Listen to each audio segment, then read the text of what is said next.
Hey guys, it's Tiff, and I have a couple of layouts I wanted to share with you. This first one is of my niece, and it's using the Dear Lizzie Neapolitan line.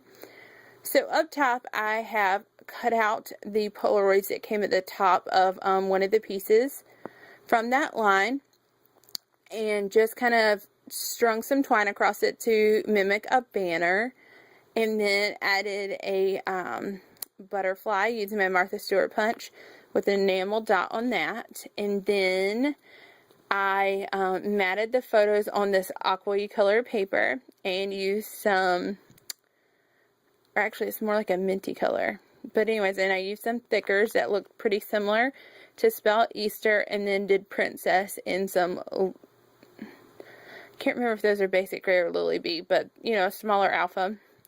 Added another butterfly with an enamel dot and a flare. This is Sweet Sunshine. And then this photo is by far the best of my actual niece.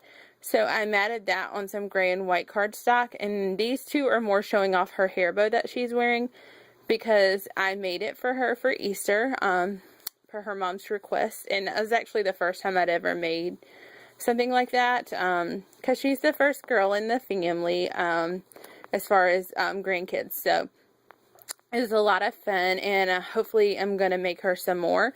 And then here I cut a doily in half on each side and layered that up. And then here's some of the crepe paper that came from a specialty paper in that line. And I'm down to just one last little piece of the white. So sad. And then I layered a border strip here and another butterfly with an enamel dot and some more twine.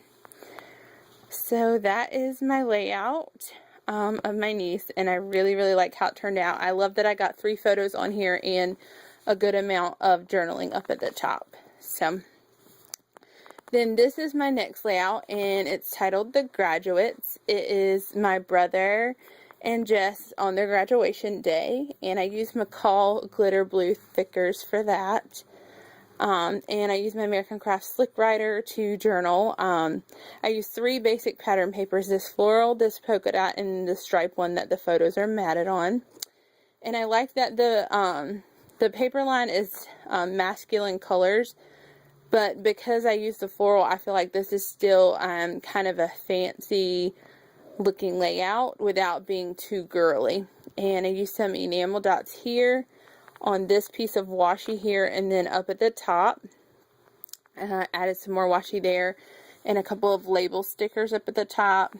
And like I said, did my journaling down, and I'm waiting to add the date. I want to double check with Jess when I see her the next day or two about the date and make sure I'm right on the date. And then I just used a couple labels to label who are in the photos, and then use the ampersand. This says date on it, so I use the ampersand to kind of cover it up, because I wanted to bring, you see at the top, here's a circular element, here's a circular element, so I just wanted to make my visual triangle with that. So I really love how this layout turned out. I think it's super cute, and I'm trying to use up, you know, the last little bit of this collection, and I actually bought it. I've made a few cards with it, but I actually bought the few pieces that I did to do a layout from graduation. So really glad to add that to my collection. Alright guys, I'll see you in the next vid. Bye!